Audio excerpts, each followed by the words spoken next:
하나님 말씀은 역대상 3장 1절에서 4장 43절까지인데 말씀이 너무 길어서 우리 3장 19절 말씀까지만 보도록 합니다.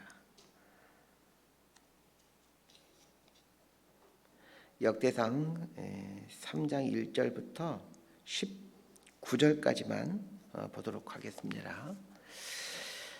제가 먼저 읽습니다. 다윗이 헤브론에서 낳은 아들들은 이러하니 맏아들은 암논이라. 이스라엘 여인 아하노암의 소생이요 둘째는 다니엘이라. 갈멜 여인 아비가일의 소생이요 셋째는 압살롬이라.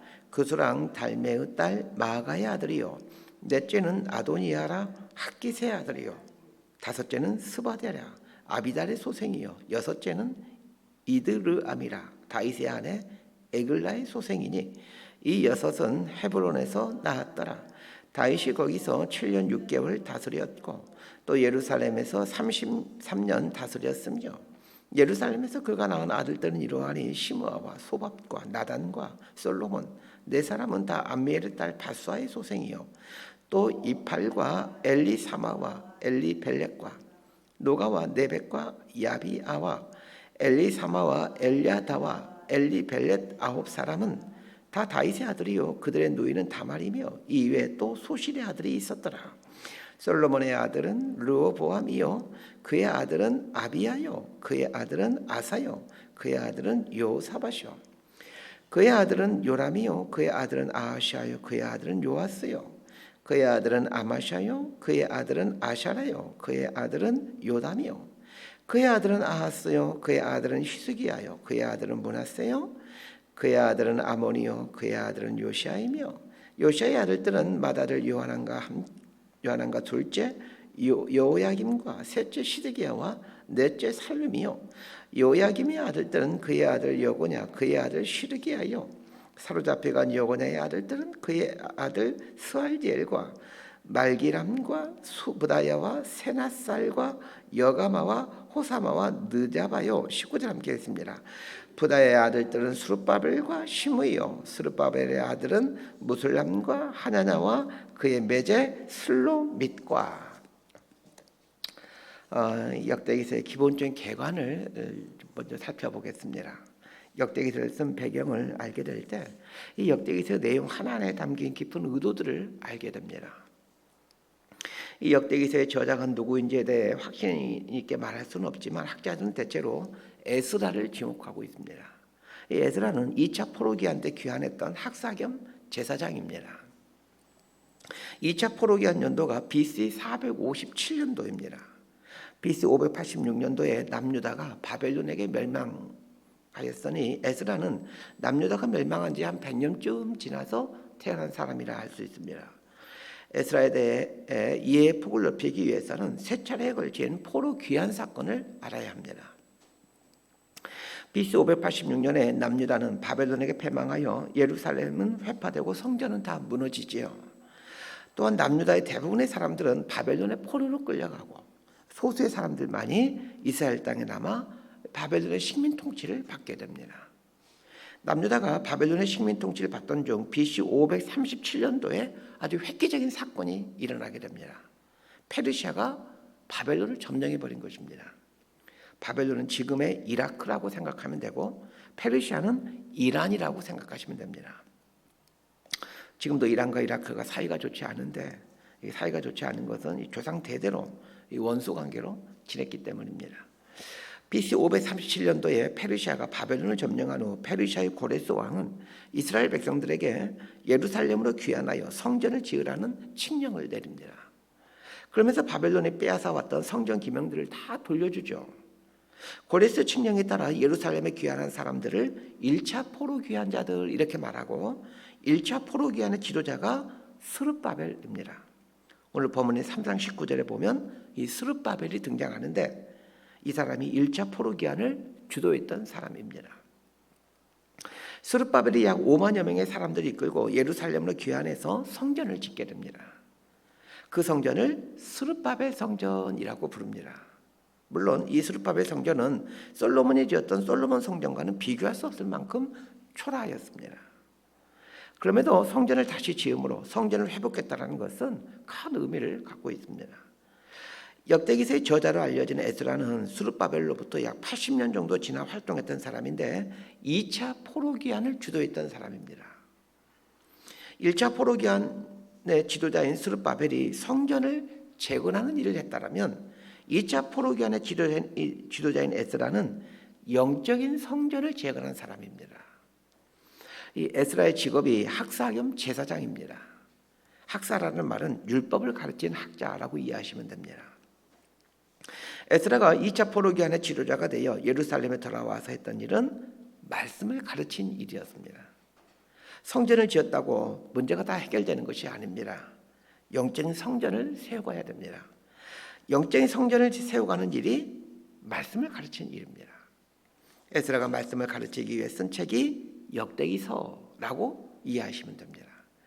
에스라는 역대기서를 기록하면서 이스라엘의 역사를 아주 상세하게 가르칩니다. 역대상 1장에서 9장까지에는 족보가 나오는데 역대상 1장 1절에 보면 아담이 등장합니다. 에스라는 아담부터 시작하여 이스라엘의 조상인 아브라함의 이야기를 하고 있고 이스라엘의 12지파의 아버지인 야곱의 이야기를 하면서 이스라엘이 어떻게 흥황해 하고 또 어떤 과정을 거쳐 패망하게 되었는가를 가르치고 싶었던 것입니다. 에스라가 활동하던 시대의 상황은 이스라엘 백성들이 페르시아의 식민 지배를 받고 있는 때입니다. 페르시아의 식민 지배를 받고 있는 이스라엘 사람들 입장에서 가장 큰 의문은 하나님의 선택을 받은 이스라엘이 왜 망하게 되었는가? 라는 질문입니다. 이 질문은 식민 통치를 받고 있는 이스라엘 백성들의 가장 큰 인생 질문이었습니다. 또한 이 질문은 오늘날 신앙생활을 하고 있는 신자들에게도 아주 큰 인생 질문입니다. 하나님의 자녀로 선택받은 사람들이 왜 하나님의 복을 누리지를 못하고 세상의 조롱거리가 되어 살고 있는가? 라는 이 주제는 진지하게 신앙생활을 하는 사람이라면 누구나 갖고 있는 질문입니다. 이 질문에 답하기 위해 에스라는 아담부터 시작해서 에스라 시대까지 인류 역사에 있었던 일들을 족보를 통해서 설명하고 있는 거죠. 쉽게 말해 역대기는 인류 역사의 시작부터 에스라 시대까지 수천 년 동안 하나님께서 이 인류 역사를 어떻게 인도하시고 섭리해 오신지를 알려주는 하나님의 섭리 방식에 대한 교과서라고 할 수 있습니다. 수천 년 동안의 역사를 통해 하나님의 통치 방식이 무엇인지를 배워야 합니다. 우리는 이 인류 역사가 하나님이 다스리시고 통치하신다고 믿고 있습니다. 또 그렇게 고백하고 있습니다. 근데 그 통치 방식, 통치 원리가 무엇이냐는 겁니다. 자, 이걸 알고 삶을 살아가는 사람과 이걸 모르고 살아가는 사람은 인생이 달라질 수밖에 없습니다. 하나님의 통치 방식이 무엇인지를 배워야 하고 거기서 멈추지 말고 하나님의 통치 방식을 내 삶에 적용할 줄 알아야 합니다. 어제 아침에 유다와 다윗에 대한 이야기를 했죠. 야곱의 네 번째 아들인 유다가 왜 영적인 장자가 되어 많은 축복을 받게 되었는지, 그리고 이세의 일곱째 아들이었던 다윗이 왜 영적인 장자가 되어 많은 복을 받게 되는지 그 이유를 설명해 드렸습니다. 유다가 영적인 장자가 되고 다윗이 영적인 장자가 되는 것에서 하나님의 통치 방식을 배워야 합니다. 인생을 의미 있게 살고 하나님의 주신 복들을 누리며 살 수 있는 비결이 이 하나님의 통치 방식을 알고 하나님의 통치 방식에 따라 살아가는 것입니다. 오늘 본문도 족보의 연장선인데 이 족보를 보면서 하나님의 통치 방식을 배워갔으면 합니다. 오늘 본문을 보면서 이제 많은 사람이 나오지만 두 사람에 대한 이야기를 하려고 합니다. 첫 번째는 다윗에 대한 이야기고 두 번째는 야베스에 대한 이야기입니다. 자, 3장은 다윗의 후손들에 대한 이야기입니다. 3장 1절부터 8절까지는 다윗의 아들과 딸들에 대한 이름이 등장하고 있습니다. 3장 1절에서 8절까지 보면 이름이 분명하게 거론된 다윗의 아들만 19명입니다. 그리고 딸은 다말이라는 한 명의 딸이 등장하죠. 그렇다고 다윗의 자식이 20명이었다는 얘기가 아닙니다. 8절 하반절에 보면 이 외에 또 소실의 아들이 있었더라라고 말해주고 있습니다. 그러니까 다윗에게는 19명의 아들과 한 명의 딸 외에도 또 다른 자녀들이 있었다는 얘기입니다. 왜 에스라는 다윗의 아들들의 이름을 이렇게 전부 말해주고 있는 것일까요? 이 당시 세계관에 의하면 자녀가 많이 있는 것은 하나님의 큰 복이라고 여겨지고 있었습니다. 다윗의 수많은 자식들을 열거하는 것은 다윗이 이렇게 많은 복을 받았다는 것을 말해주기 위함입니다. 그러면 다윗이 왜 이런 많은 복을 받은 것일까요? 이스라엘 사람들이라면 다윗이 복을 받은 이유를 너무나 잘 알고 있을 것입니다. 우리가 다윗에 대해 알고 있는 지식과는 비교할 수 없을 만큼 이스라엘 사람들은 다윗에 대한 이야기들을 많이 알고 있습니다. 에스라는 다윗이 복을 받게 된 다양한 이유를 일일이 열거할 필요가 없습니다. 왜냐하면 이스라엘 사람들에게 있어서 이스라엘 사람들은 다윗에 대해서 너무나도 사소한 것까지도 잘 알고 있기 때문에 그렇습니다. 에스라가 다윗의 수많은 자식들을 일일이 열거하는 이유는 봐라, 하나님께서 다윗에게 왜 이런 복을 주셨는지를 한번 봐라, 생각해 보라는 것입니다. 어제 아침에 다윗이 하나님의 큰 복을 받게 된 결정적인 이유 한 가지를 설명해 드렸습니다. 사도행전에 나오는 바울의 설교를 인용하면서 설명했는데 다윗이 하나님의 마음에 합한 사람이었기 때문입니다. 그 외에도 다윗이 하나님의 복을 받을 수 있었던 이유는 수도 없이 많습니다. 성경을 보면서 이 다윗이 복을 받게 된 그 이유, 원인들을 찾아가는 것은 이제 우리들의 몫입니다. 3장 10절부터 16절까지에는 다윗의 아들 솔로몬부터 시드기야까지의 족보입니다. 자, 그런데 10절부터 16절까지 보게 되면 나오는 그 이름들이 상당히 익숙한 이름들일 겁니다. 그럴 수밖에 없습니다. 남유다 왕들의 이름이기 때문에 그렇습니다. 이름만 간단하게 기록되어 있지만 사실 10절부터 16절까지 나오는 사람들은 모두 다 왕들입니다. 왕들의 이름을 일일이 거론하는 의도가 무엇이겠습니까? 북이스라엘은 분열된 이후 왕조가 몇 대를 가지를 못했습니다. 반면에 다윗의 후손들은 남유다가 멸망할 때까지 남유다의 왕이 되어서 통치를 합니다. 에스라는 이스라엘 백성들 모두에게 익숙한 이 왕들의 이름을 열거해 주면서 그 왕들 모두가 다윗의 후손이라는 것을 말해주고 있습니다. 이것은 다윗에게 왜 이런 복을 주시는가를 깊이 한번 생각해 보라는 뜻입니다. 오늘 본문을 보면서 우리가 해야 될 첫 번째 질문이면서 묵상의 주제가 이것입니다. 다윗에게 왜 이런 많은 복을 주시는 것일까? 여러분, 제가 조금 이상한 말을 할 테니까 양해하시고 들어주시길 바랍니다. 저희 두 아이를 보면서 종종 하는 생각이 있습니다. 니들은 참 좋겠다. 니들은 많은 복을 받게 될 거다 라는 생각을 하곤 합니다. 이렇게 생각하는 이유에는 아비인 제가 어떻게 살아왔는지를 알고 있기 때문입니다. 물론 지난 인생 살아오면서 실수투성이의 삶을 살아왔지만 그래도 마음 중심에서 하나님을 기쁘시게 하기 위해 나름 힘쓰며 살아왔습니다. 제 깐에는 하나님을 섬기기 위해 많은 고민도 하고 또 눈물을 흘리면서 살아왔던 적 많습니다. 나름대로 포기한 것도 많습니다. 그래서 제 자식들 보면서 이런 마음 듭니다. 니들은 참 좋겠다. 니들의 공로가 아니라 아비인 나의 공로로 적지 않은 복을 받게 돼서 참 좋겠다. 이런 이상한 생각들을 해보곤 합니다. 무슨 저런 말씀을 하시나 라는 생각을 하는 분들이 있겠지만 그건 제 마음에 있는 어떤 확신입니다. 그러면서 드는 생각이 내 아버지와 할아버지가 예수 잘 믿는 분들이었으면 얼마나 좋았을까 라는 생각들을 해보곤 합니다.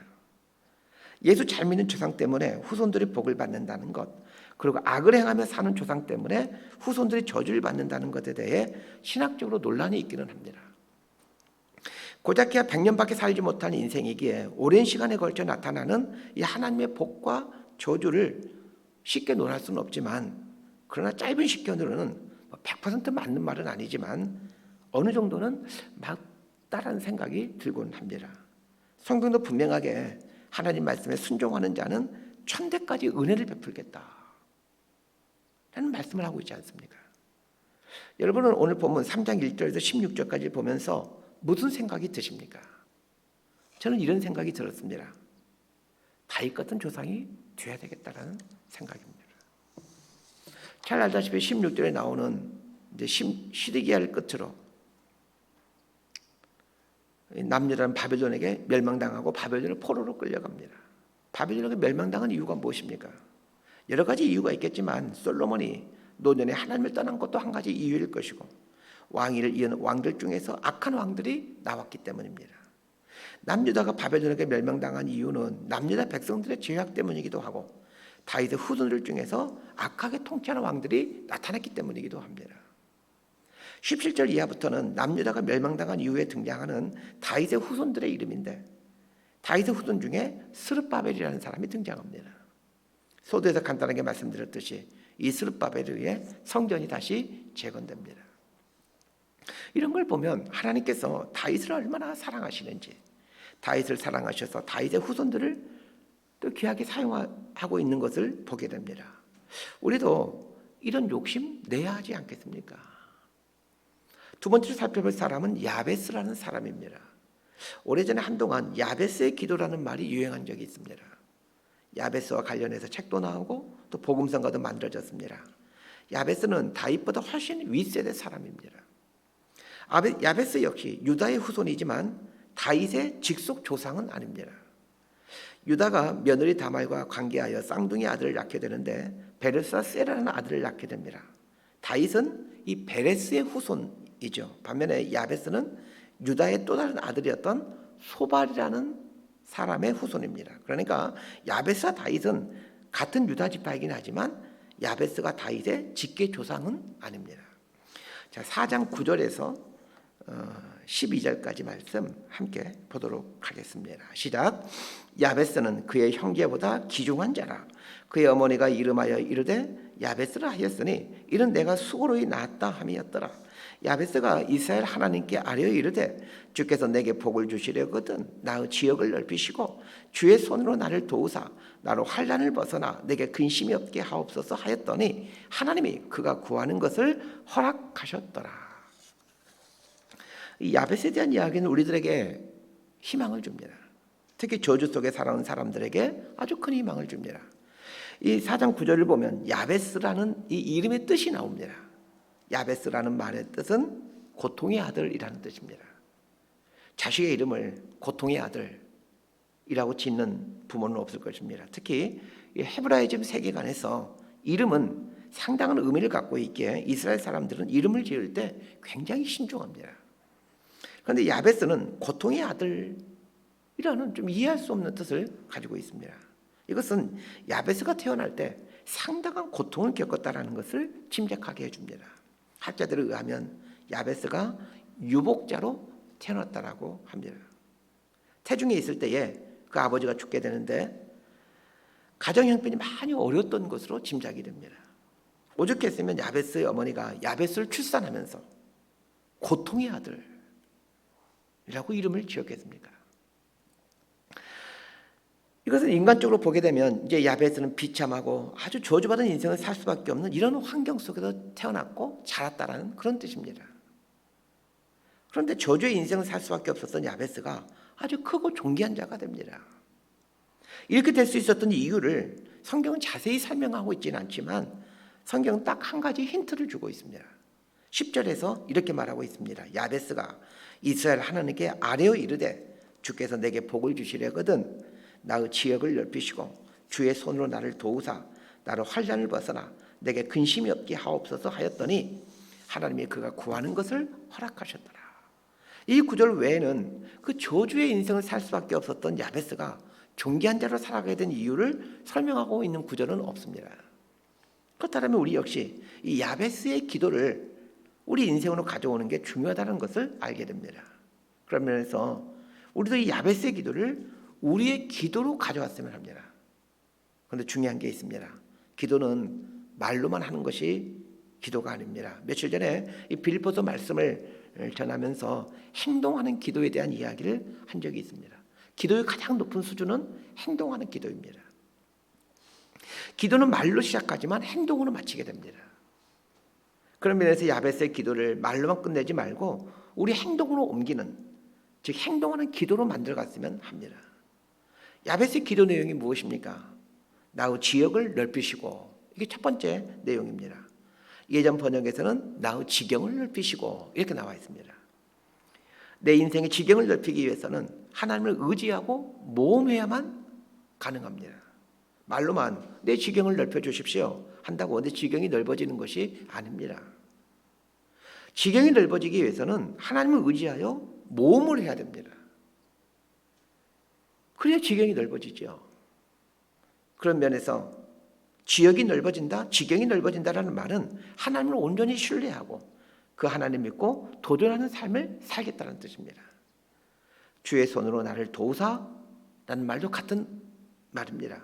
주의 손이 나를 돕기 위해서는 내가 해야 될 일이 있습니다. 내가 주의 손에 붙잡혀야 되지 않겠습니까? 내가 주의 손에 붙잡혀야 주의 손이 나를 도와줄 수 있지 않겠습니까? 주의 손에 전혀 붙잡히지 않고 내 마음대로 살면서 주의 손으로 나를 도와주소서 기도한들 하나님도 들어줄 수가 없습니다. 저주의 인생을 살 수밖에 없었던 야베스가 어떻게 존귀한 인생으로 바꿔지게 됩니까? 하나님 의지하고 하나님께 자신의 인생을 내어드렸기 때문에, 그래서 하나님께 붙잡힌 삶을 살았기 때문입니다. 말씀 정리합니다. 다윗의 후손들을 보면서 하나님께서 다윗의 일을 영원히 견고하게 해주시겠다는 약속을 지켜가시는 이 하나님의 신실함을 보게 됩니다. 다윗이라는 조상을 둠으로 많은 복을 받게 된 후손들을 보면서 우리 안에 이런 거룩한 욕심을 품었으면 합니다. 하나님, 저도 다윗처럼 나로 인해 복이 흘러가게 하는 통로가 되게 해주십시오. 이렇게 말입니다. 저주의 환경 속에서 태어나 저주의 삶을 살 수밖에 없었던 야베스였지만 하나님을 붙들고 하나님께 삶을 내어드림으로 존귀한 사람으로 서가게 된 이 야베스라는 사람을 보게 됩니다. 하나님을 붙듦으로 저주를 복으로 바꾸었던 이 야베스의 믿음이 저 여러분에도 있게 되기를, 그래서 야베스처럼 참 복의 사람으로 존귀한 사람으로 살아갈 수 있게 되기를 진심으로 소망하고 축복합니다. 기도하겠습니다. 하나님 아버지, 하나님 마음에 합한 다윗의 인생과 그 후손들의 인생에 복을 주시는 이 하나님의 놀라운 섭리를 보게 됩니다. 우리 인생이 후손들에게 복을 전해주는 복의 통로로 살아갈 수 있도록 저희에게 주어진 인생 기한 동안 하나님 사랑하고 하나님 뜻을 위해 살아가는 인생이 되게 하여 주옵소서. 불우하고 저주의 환경일지라도 환경을 탓하지 아니하고 천지를 주관하신 분이 하나님을 믿고 하나님께 삶을 내어 맡김으로 삶의 지경이 넓어져 가고 하나님의 도우신 손길 겸해가는 복을 누리며 살아가는 우리 모두가 되게 하여 주옵소서. 예수님 이름으로 기도드리옵나이다. 아멘. 기도.